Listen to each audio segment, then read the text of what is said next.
train come, don't you be, and his load will spring, don't you be. I'm gonna tell my mother how, don't. Hey everybody, welcome back to A People's Historian, the show where we read about 30 minutes of history together. My name is Jason Kishineff, and we are reading Chapter 1 of Defining Moments in Black History by Dick Gregory. And let's dig in. Harriet Tubman. The U.S. Treasury Department has been talking about putting a sister on the $20 bill. Harriet Tubman. You know, if anything like that happens, black folks had nothing to do with it, because if we did, her picture would be lighter and her hair would be permed, because that's how we think. But when you stop and think about Harriet Tubman and the reason we know about her, white historians picked the woman they wanted. You think out of millions of blacks who were slaves, there was only one woman out there helping slaves escape? They picked the one they wanted. And then they told us, now you leave us alone, okay? See if you can find another one. You ain't got half enough money to do the research, and if you don't do the research, you can't find out.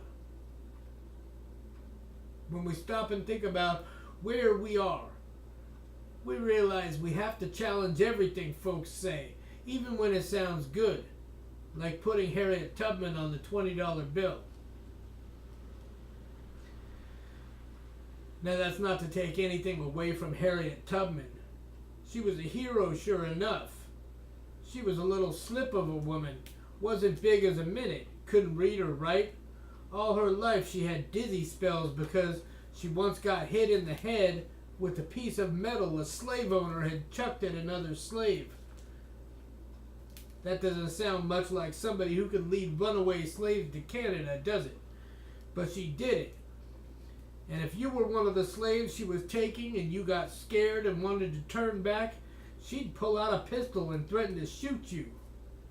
She might have been a little woman, but she was a serious little woman.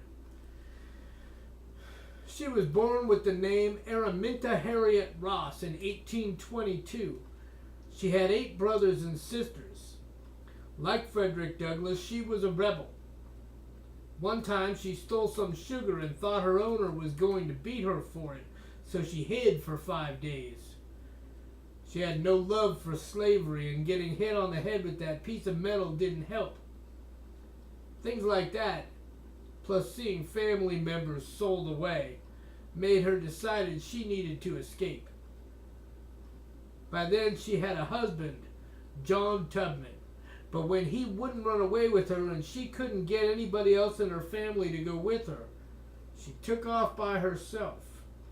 She made it to New Jersey on foot and became a paid domestic worker. Then she decided she wanted to sneak back down south and free her family too. She started with her parents, who were old at that point. Before she was done, she had freed a whole bunch of slaves. Nobody knows how many. Some say around 150, some say 300. They called her Black Moses because she freed her people like Moses in the Bible freed the Hebrews from Egypt. Except in the case of Moses, we have to take the Bible's word for it. There are pictures of Harriet Tubman. She was a spy, too. During the Civil War, when the white officers needed to know what was going on down south, they'd send free blacks like Harriet because they could pass as slaves. Nobody would think twice about seeing one more black person, especially one who looked as little and harmless as Harriet Tubman. We shouldn't be underestimated. Eli Whitney and the Cotton Gin. Now they tell you that a white man named Eli Whitney invented the cotton gin in 1793 and put a patent on it the next year. The cotton gin is a machine that separates cotton from cotton seeds. Up until then, black people, slaves, had to do that by hand. The slaves worked themselves to death picking the stuff, but slave owners didn't care because they didn't care about anything when it came to slaves as long as those slaves were working. But they say a white man invented the cotton gin, so the job would be easier. If you never liked me, then why would you invent a cotton gin to ease my burden? The only people who care how hard it is are the people doing it. That's why when Eli Whitney went to Virginia to visit his mother and father's friend, he saw these slaves sitting out there with this device we now call the cotton gin, and he went back and put a patent on it.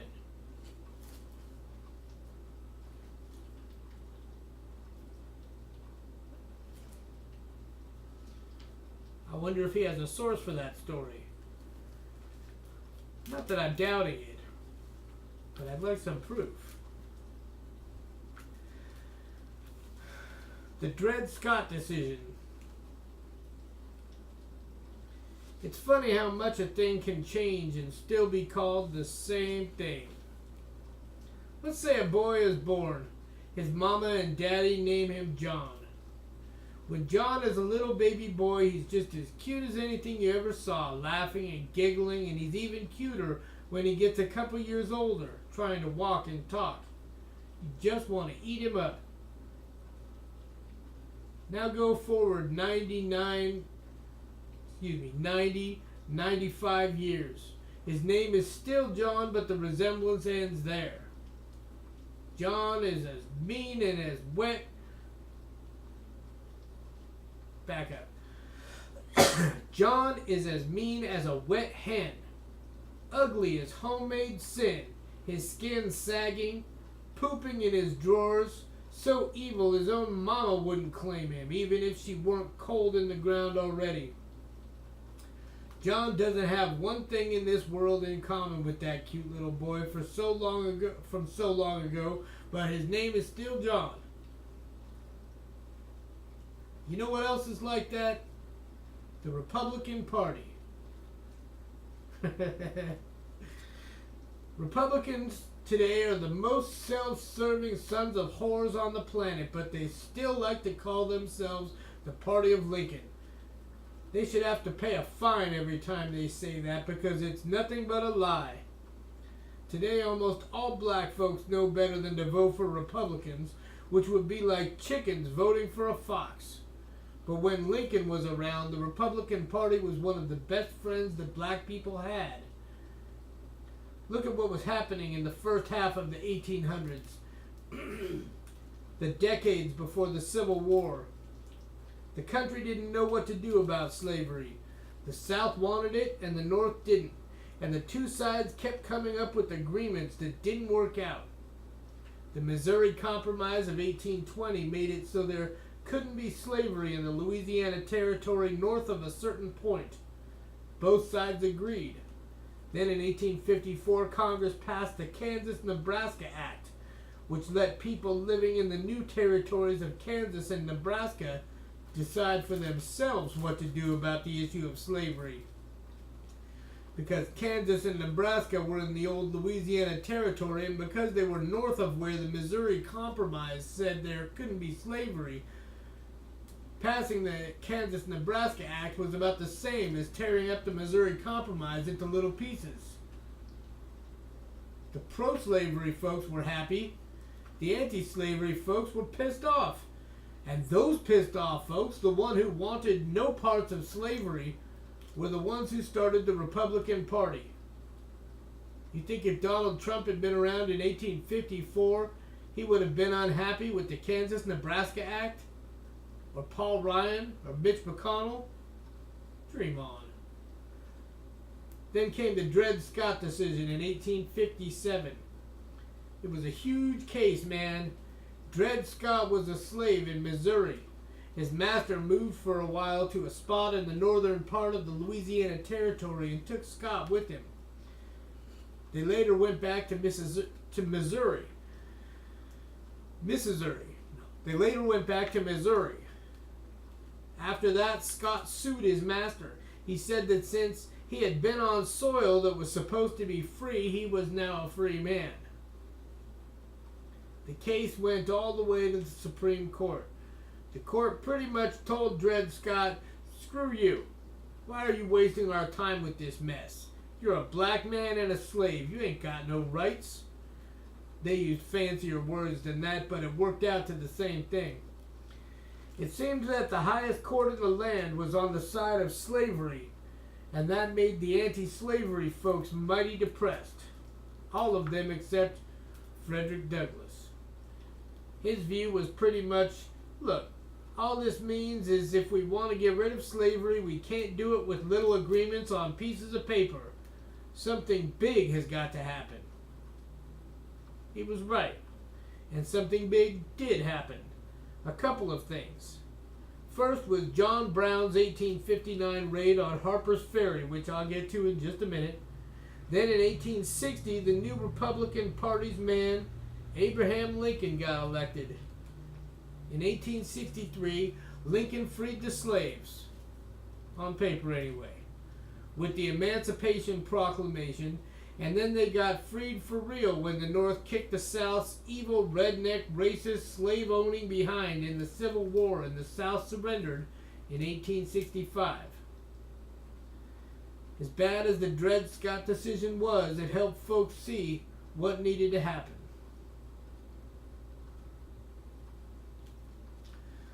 John Brown and the outbreak of the Civil War.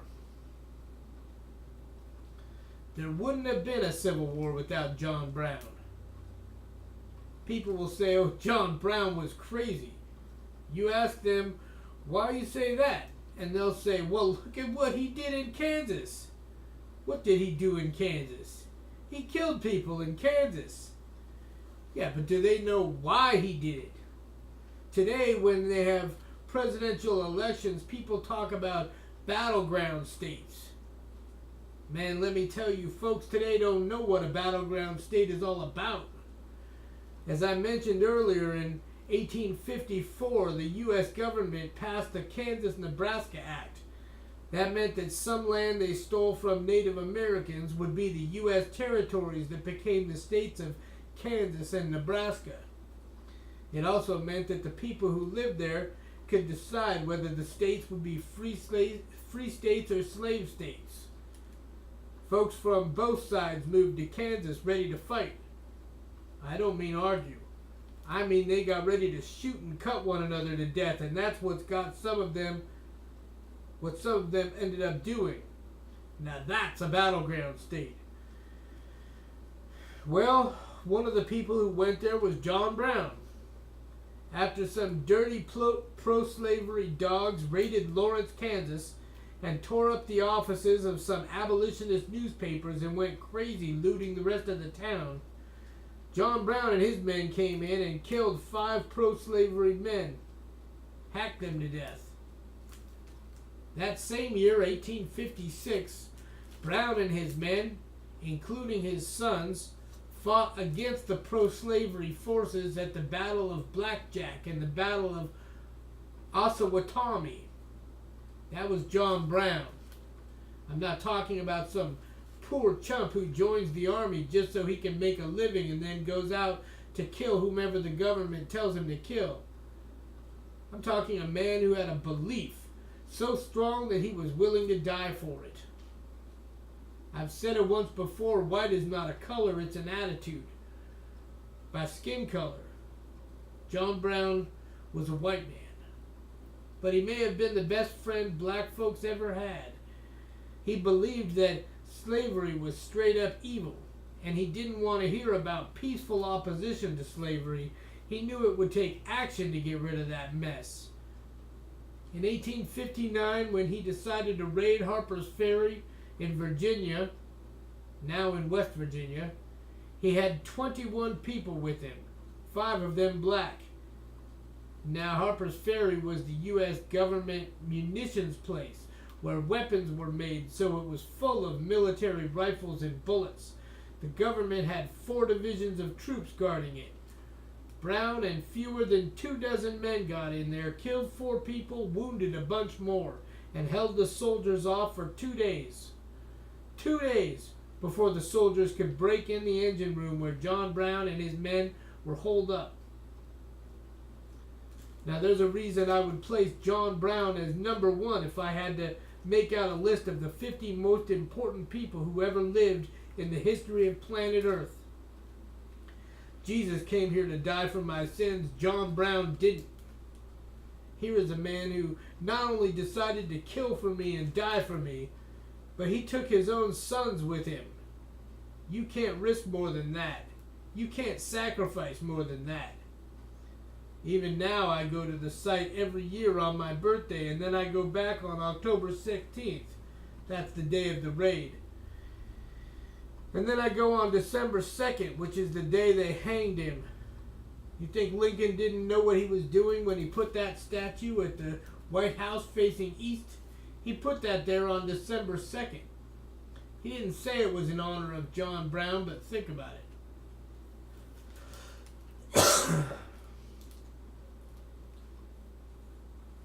When John Brown was about to die, somebody yelled up at him, "How you feel now, N-word lover?" He said, "What I'm dying for, if I was defending rich white men, I'd be your hero." And when he hit the last step up to the gallows and the noose they were going to hang him with, he said, "Oh, by the way, I talked to God last night, and God told me to tell you that you missed the last chance of freeing the Negro without bloodshed." Brown continued, "The Negro would be freed, and it would be the biggest bloodbath in the history of war." The American Civil War was the first war in history where soldiers on both sides had gone to the same school, West Point. They knew each other's strategies. That's why the war dragged on like that. There had never been a war like that. There was some nasty stuff. The two sides would stand there and shoot at each other, and when they ran out of bullets, then the real thing started. Charging at each other and scooping out each other's guts with those bayonets until the ground and everybody on it was covered in red. If there's a hell, it must look a lot like that. It was because of John Brown. They killed John Brown, and 18 months later the war started, because after what Brown and his men did, there was no turning back. Slavery was going to end, or it was going to continue, but either way, the question of slavery was going to be decided through bloodshed. And during the war, what were the Northern soldiers singing? John Brown's body lies a-moldering in the grave. Not God bless America, but John Brown's body. You see, racist whites weren't satisfied with just killing John Brown. After he was dead, they sent word, "We're not going to let John Brown's body get back to New York." When black men heard that, we lined the roads from Harper's Ferry to that little town in New York where Brown was buried. Lined the roads, shoulder to shoulder, saying, "Come on, y'all. Come on, just try to get him." And that's how Brown's body got back home. Black men saying, "You think you gonna stop something? You will over our dead bodies."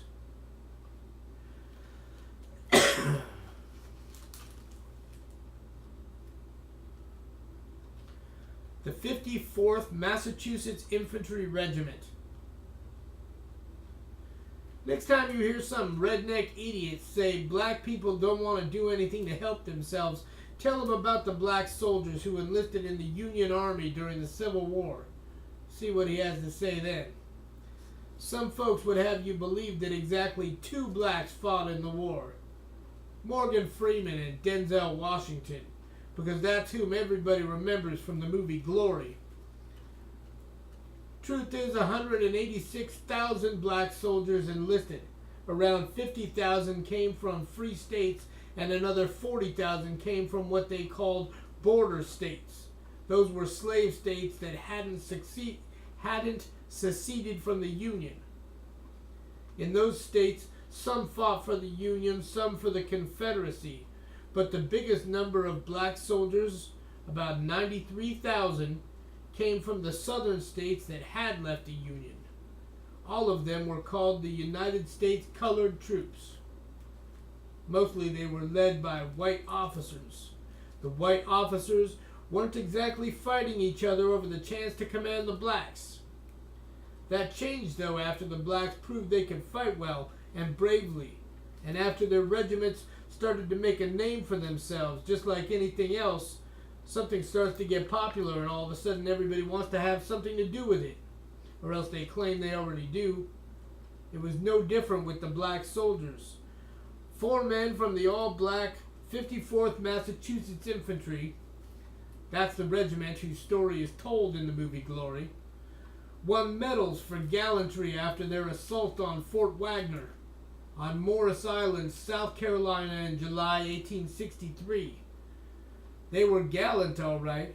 A whole bunch of them gave up their lives.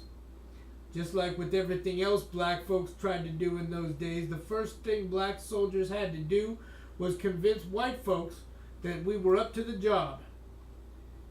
At first, the Union didn't want black soldiers. When the Civil War was heading into its 3rd year and the South was showing no signs of giving up, getting help from black soldiers finally started to seem like a good idea. After Abraham Lincoln signed the Emancipation Proclamation, freeing the slaves, a black leader in Boston named Lewis Hayden convinced the abolitionist governor of Massachusetts, John Andrew, to put together a regiment of black soldiers. That's how the 54th was born.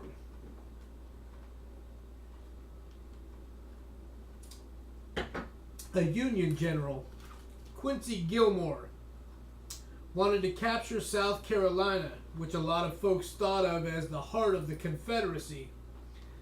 To do that, they had to get past a few strongholds, and one of the strongest was Fort Wagner. Trying to take out Wagner was like trying to knock somebody out in a boxing ring. That is, if the ring were hip deep in water and sand and your opponent were wearing body armor. Wagner was on a strip of land with the Atlantic on one side and a swamp on the other. The fort was 30 feet high, 250 by 100 yards in size, and made of sand. Made of sand? That might not sound very strong, but it was fortified with logs and sandbags, and it had wooden spikes in front of it. Spikes sharp enough to go right through you. Excuse me. Plus landmines. Step on one of those and it'd be the last step you ever took in this life. Wagner had a moat around it too, and did I mention the 14 cannons sticking out of it? I give those southern folks this much, they knew how to play defense. The Union wasn't stupid. They knew if they just charged Fort Wagner, they'd get shot down like ducks. So before they did, they tried firing shells at it. Problem was, Wagner had what they called a bomb-proof roof beams with 10 feet of sand on top of them. The 54th spent most of the day shooting shells at that thing, and after about 11 hours, it was still standing. Still, the Union figured they had softened it up enough so the soldiers could take it. That's where the 54th came in. One of them was Lewis Henry Douglas, Frederick Douglass's son. They were commanded by Colonel Robert Gould Shaw. Skinny white dude. Wasn't but 25 years old. I'm picturing Matthew Broderick in my head right now. His parents were abolitionists. At that point, Colonel Shaw ordered 624 men from the 54th to quick march in with muskets and bayonets. As they got closer to Fort Wagner, they started to jog. When they were close enough, the Confederates inside the fort fired on them. Some from the 54th fell, but the others kept going. The wooden spikes didn't stop them. They climbed right over that crap. The moat didn't stop them either. All the shelling had half filled it with sand. But the Confederates didn't stop firing either. The 54th got mowed down. Colonel Shaw got killed too. as did the waves of soldiers the Union sent in after the 54th. When it was all over, the fort still hadn't fallen. The 54th didn't succeed that day, but they were as brave as all hell, and they were fighting for black folks' freedom and for the country to keep it in one piece, north and south. They made the biggest sacrifice you can make.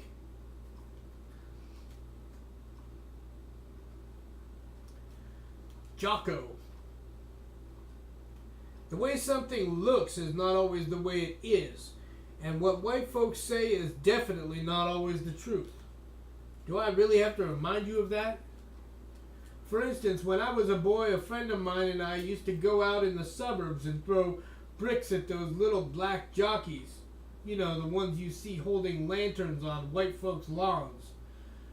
Then one day I said, "Hey man, something's not right about this. Jockeys don't carry lanterns."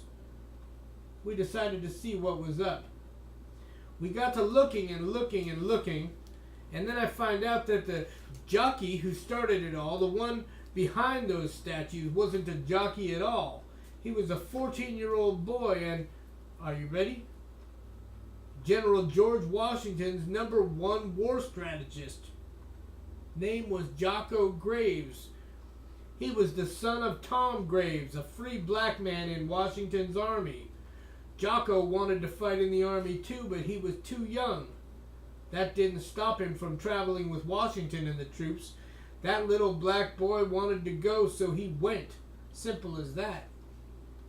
One morning, Jocko saw George Washington, and it looked like something was bothering him. So Jocko said, "What's wrong, Pop?" Washington said, "Aw, nothing." Jocko said, "Come on, you worried about something." Washington told him, "We think the British are going to come in at this point down here, and we'll be waiting for them. But there's also a possibility they'll come in over there. I can't divide my troops." The little 14-year-old said, "Don't worry. I think you're right, but give me that lantern. If they come that way, I can see them if they come around that bend." It turned out George Washington was right. His army battled the British all night, killed them all. When Washington ran over to where Jocko was holding that lantern to keep a lookout for the British, he saw that the boy had frozen to death. Now that's loyalty. That's why I say you can't trust what folks tell you. They reduced that story down to just some little tar black jockey looking kid holding a lantern on white folks' lawns, when the real story is about loyalty. 14-year-old black boy froze to death protecting the American revolutionaries.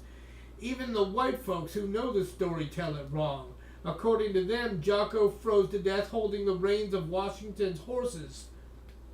This shows Jocko's loyalty, but holding reins didn't require brains. Don't pay attention to that mess.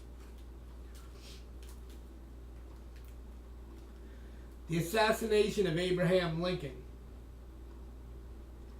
People talk about Abraham Lincoln like he was the best friend black folks ever had because he freed the slaves. Lincoln didn't care a thing about black folks, and he sure wasn't their best friend. Now you can look this up. Lincoln met, or you can watch People's History of the United States on this very channel, but now you can look this up. Lincoln met with a room full of black men in the White House and told them they weren't as smart as white folks. One of his ideas for what to do after slavery was round up black folks and send them to another country. Think about your best friend. Would he or she tell you to your face you're as stupid as the day is long and then try to get you to move out of the country? If the answer is yes, you need a new best friend, or else maybe your friend is right about the stupid part. Lincoln didn't care one way or another about black folks or about slavery either. He wanted to preserve the Union, that's all. Here's what he said. "If I could save the Union without freeing any slave, I would do it. And if I could save it by freeing all the slaves, I would do it. And if I could save it by freeing some and leaving others alone, I would do that." Now maybe that doesn't sound like somebody who hates black people. It doesn't exactly sound like somebody with their best interests at heart either, does it? Abraham Lincoln was a white man of his time. That's the long and the short of it. Folks say Lincoln got killed for freeing black folks. Maybe. Maybe not. Think about this a minute. Lincoln was president during the Civil War. After the southern states had seceded from the United States, and he had to find a way to preserve that union he cared so much about. You know, the one blacks built for free during slavery. Now it takes money to fight a war. If you're fighting in the army but you don't get paid, pretty soon you might just stop fighting. Plus you've got to eat. The government has to pay for all that. Well, the government didn't have enough money. So Lincoln went to banks in New York and asked to borrow what he needed. The bank said, "Sure, but you have to pay us back at 36% interest." That meant the U.S. government would have to pay the banks back every dime it borrowed, plus another 1/3 on top of that. That's like if you ask your neighbor to borrow his screwdriver, and he says, "Sure, you can borrow it, but when you bring it back, you've got to give me some screws along with it." Lincoln said, "Later for that." What did Lincoln do instead? He ordered the government to print money, called it greenbacks. Before that point in U.S. history, anytime the government printed a dollar, it had to have a dollar's worth of gold to back it up. But with the North fighting a war and Lincoln needing a way to pay for it, in 1862, Lincoln said, "Go ahead and print money."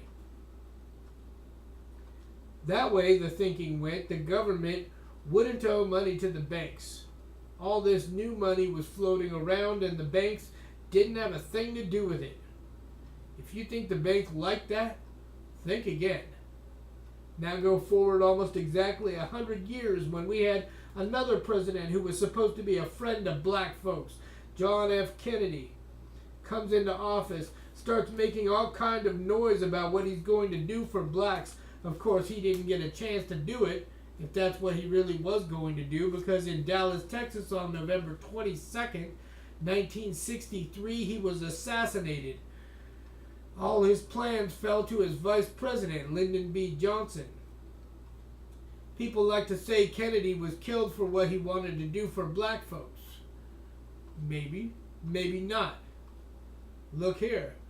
In 1963, Kennedy signed Executive Order number 11,110, which allowed the U.S. government once again to print money without going through the Federal Reserve Bank.